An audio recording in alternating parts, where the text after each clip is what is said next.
What's up guys, it's Lord Both here for another video, and PlayStation is in hot water. Now this comes off the back of Sony apparently being interested in buying Warner Brothers Games assets, which would effectively end Warner Brothers Games division. Though to be fair, it doesn't seem like Warner Brothers really wants to make video games anymore. They don't have a ton of video games that they actually produce already, though they have plans to make several video games, and even have had video games in development several times over that they have then canceled, taking loss after loss after loss. And the next video game they even have slated to come out is Hogwarts Legacy 2, which might not be out for 1-2 years. So they have effectively no revenue coming in because the one live service game they had, they ended. So is Warner Brothers actually interested in making video games anymore? Doesn't really seem so. So why not just license those actual assets out to Sony or PlayStation or whoever, instead of trying to build the games in-house through actual development companies? It just seems to be a good financial move for them when they are desperate to find ways to save money. And Sony and PlayStation have the money to actually do it and probably build games way more effectively than Warner Brothers. That said, PlayStation may be doling out a fair bit of cash, seeing that they've entered new legal troubles. Because, and this comes to us from Insider Gaming, PlayStation Store pricing leads to class action lawsuit in the Netherlands. Now, I know this is specifically in the Netherlands, but it starts in one place and then it could snowball to other countries, other regions, etc. And the article states Sony has been summoned to court in a class action lawsuit filed by Dutch PlayStation players over artificially high PlayStation prices. Dutch Consumer Group, and I'm not going to try to butcher their name here, had alleged that PlayStation Store's prices were artificially high due to the Sony tax, and there were accusations about abuse of power. As a result, Sony has been summoned to court over the collective lawsuit.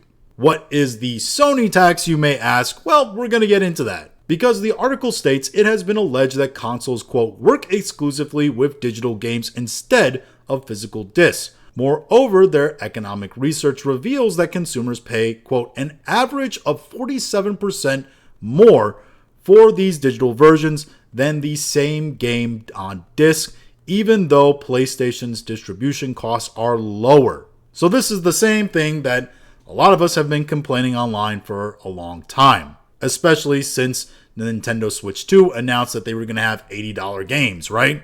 Because as soon as the Razor Fists of the world were tweeting out pictures of old gaming magazines that showed Nintendo games for like $80, $90, etc., one of the many criticisms people had with that picture and that argument was that A, those were physical cartridges, so you actually own the physical game, not a digital copy that can be taken away from you at any time. And B, those physical cartridges were actually a lot more expensive to produce, and there was a smaller market share to actually produce them too. So yeah, you had more expensive games. You had a smaller amount of people buying those games, and the technology was more expensive. Now, actual distribution costs, the actual cost of even making the game physically, right, should be extremely lower than the actual production of physical discs.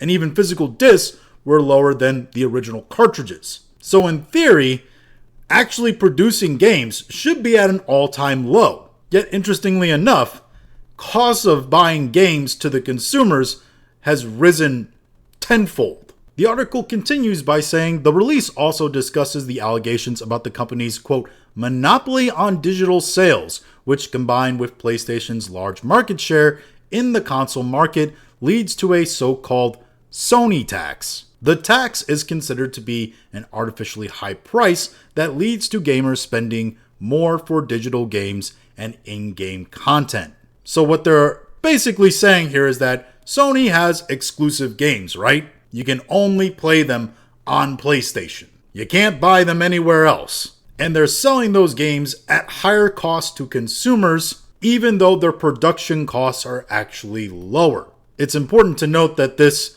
lawsuit is extending back to the year of 2013. So that's where they're alleging that these kinds of practices started. So the lawsuit is alleging that because people have to buy their games exclusively through PlayStation, those exclusive games to PlayStation, right? And they're selling them at prices that are way higher than what should justify their margins on their costs. Well, the only obvious conclusion is that you're paying more money specifically because it is a Sony product, but you can only access it through Sony, so it is unfair to competition. Now, personally, I can follow the logic of that lawsuit, but also I see a lot of holes in it. Like, firstly, a lot of PlayStation games are out on PC now and have been releasing pretty much a year after launch on PlayStation. Are the ports as good? That's a bigger question, but they do come out on PC. So the exclusivity part of this argument is a little dirty. Secondly, and I think this is going to be the big argument here, PlayStation is going to say that nobody is forcing you to buy these games, or buy a PlayStation, or interact with them or their store in any way. You want our game but can't afford to have our gaming system and access and pay for the access to the game? Well, that's generally referred to as bad luck. At least that's what Sony PlayStation will say. They also will say that they have the right to charge whatever they want for a game, because they are the publishers of those first-party games, and they have ultimate say in the pricing. And if that pricing is way above the actual cost to produce the game, well, they have every right to do that. So actually proving that they're being unfair to competition in this lawsuit, it's not going to be easy. I will say it will be fairly easy to prove that Sony has actually benefited economically from these practices. As the article states here, the Foundation's economic research states that Sony has made significant profits thanks to these skewed ratios, and there is, quote, more than twice as much margin on digital games as on physical copies.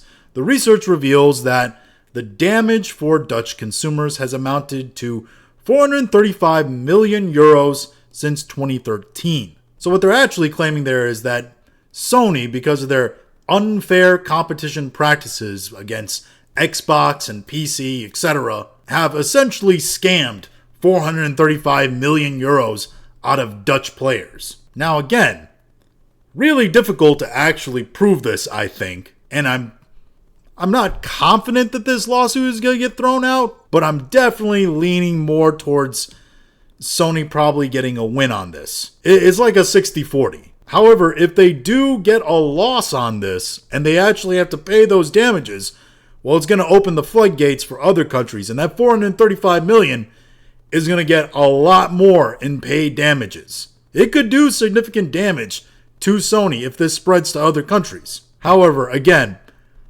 I'm not quite sure that it's actually going to get there. But what are your feelings on this lawsuit? Do you think that Sony and PlayStation are participating in unfair competitive practices? Or is this just an attempt to stick it to Sony and PlayStation because there's a large swath of gamers who just do not like PlayStation? Let me know in the comments. If you liked this video, go and like, share, and subscribe. If you didn't like this video, appreciate you watching all of it, and we'll talk to you again later.